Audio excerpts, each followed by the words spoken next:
On January 9th, 1987, Disneyland, in collaboration with director George Lucas, opened Star Tours. The ride used an innovative new system not yet seen on an amusement attraction, a motion-based simulator would jolt and shake with a corresponding ride film, giving passengers the illusion they were flying through space on their very own Star Wars adventure. Lucas was especially proud of this new ride and invited some of his closest friends to check it out, such as legendary director Steven Spielberg. Lucas mentioned to Spielberg that Universal could never build an attraction like Star Tours. Spielberg took that as a challenge and began dreaming up of a ride using the Star Tours technology. What did he come up with?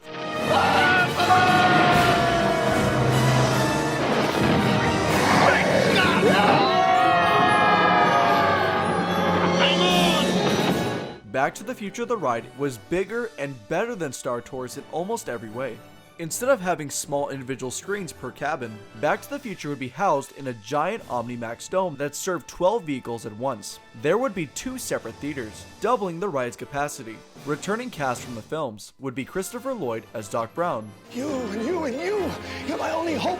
Tom Wilson as Biff Tannen, Hasta la bye-bye! and Darlene Vogel. Originally playing Spike in Back to the Future Part 2, she now played Heather, a receptionist at Doc Brown's Institute of Future Technology.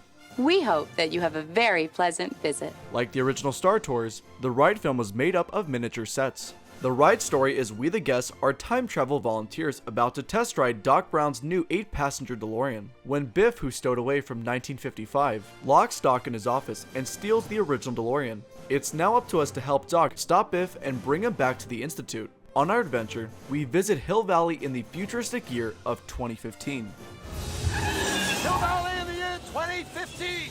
The Ice Age, Oh my! and the primeval world.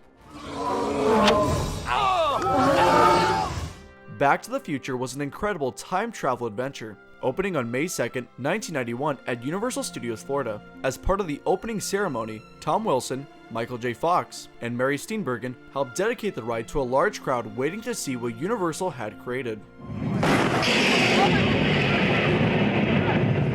The Hollywood version would open just a few years later, on June 12, 1993. Separate from the rides, both parks featured walk-around Doc Brown's, Back to the Future gift shops, and Hollywood had Doc Brown's Chicken Restaurant. Chicken! McFly! Nobody calls me chicken.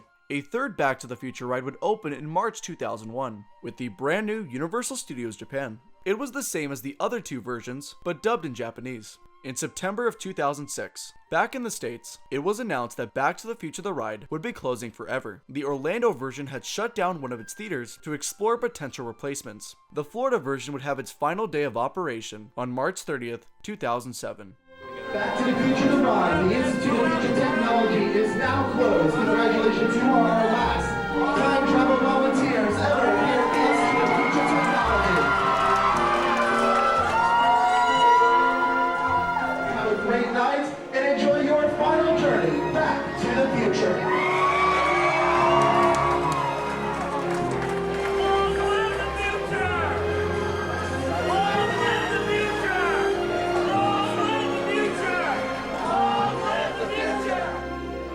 The ride was put behind construction walls, and pieces of the DeLoreans were discarded in Universal's boneyard.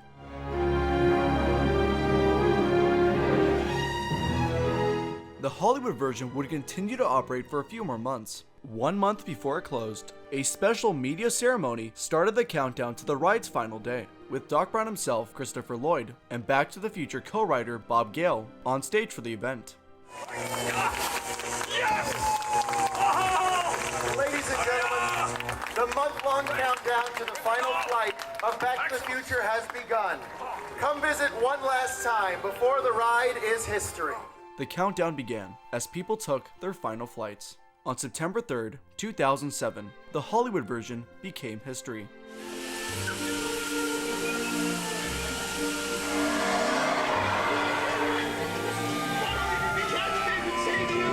Please don't forget your personal belongings, and thank you for visiting Universal Studios Hollywood and being a part of history.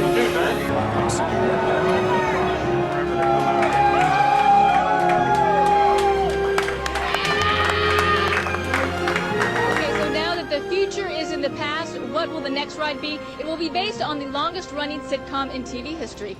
That's right, just a matter of time, of course. The Simpsons, yes, they will have a ride out here starting next year. On May 15th, 2008, the Simpsons ride would open in Orlando.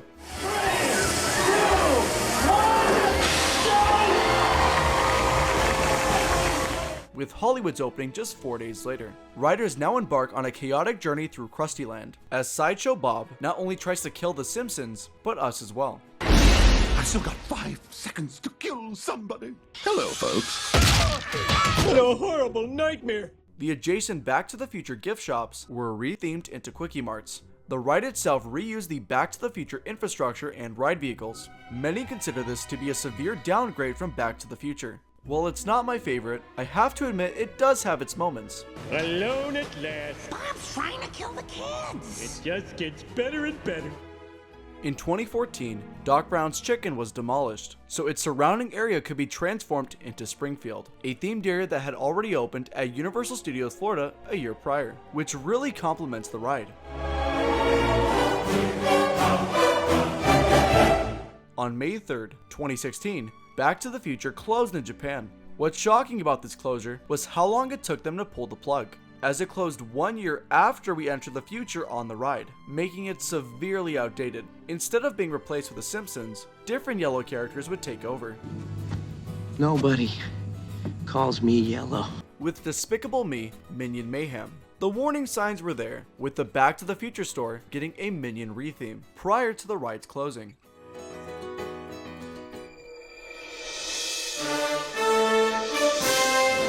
While Back to the Future the ride is gone, a few pieces and references were added post the ride's closure. While the Simpsons ride was under construction, the walls in front had some of the show's characters. One of the characters was Comic Book Guy. Fans of Back to the Future might recognize the jacket he's wearing, as it's the same one Marty McFly wore in Back to the Future Part 2.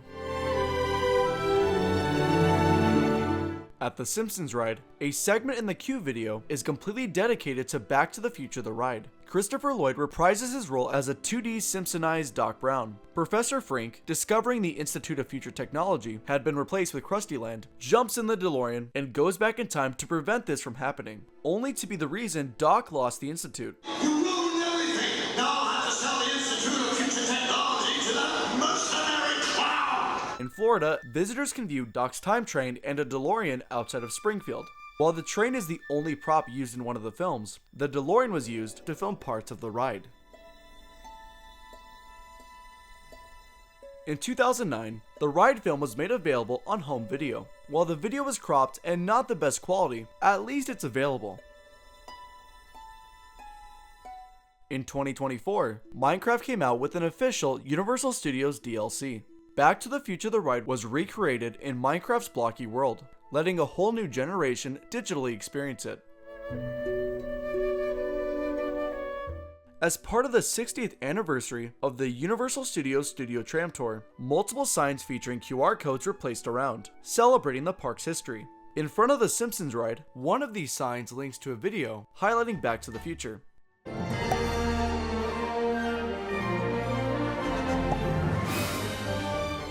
While we can no longer visit Hill Valley on one of Doc's DeLoreans, we can still visit the Hill Valley set. And like Back to the Future the ride, we are out of time. I hope you enjoyed today's video. If you did, why not subscribe? Thank you very much for watching, and I will see you all in the future.